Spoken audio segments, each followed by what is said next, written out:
Labour are incredibly lucky. Why are Labour breathing down the SNP's neck? I mean, I would not get into the innards of what the Labour Party is or isn't offering in terms of constitutional reform. I think the story is very simple.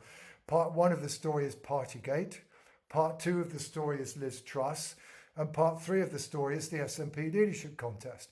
In other words, the Labour Party north of the border is profiting from a sequence of mistakes by their opponents, basically by sitting still and not messing up, and at least having both a UK-wide and a Scottish leader who people at least regard as being respectable, if not necessarily something they have a great deal of enthusiasm about. The apples have been falling into Labour's lap, frankly, on both sides of the border. I mean, there is no doubt the Labour Party will basically attempt to form a minority administration, and they will dare both the SNP and the Liberal Democrats to bring them down. But you now need to remember your history of the October 1974 Parliament, okay? Well, a lot of Labour people say, well, of course, we will be able to call another election at a time of our own choosing and be able to get an overall majority. That's what Howard Wilson tried in October 1974, and essentially the stratagem failed.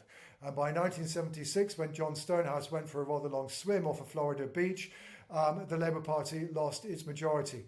But then also remember what happened for a long time in the 74 to 76 Parliament. The Conservatives were not willing to try to bring the government down until we reached a position in the opinion polls where it's perfectly clear that if the government was brought down and we were to have a general election, then the Conservatives were willing to bring that government down.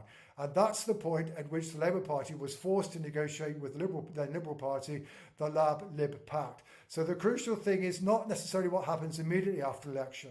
It's what happens when a minority Labour administration is in trouble and cannot contemplate the prospect of going to the country.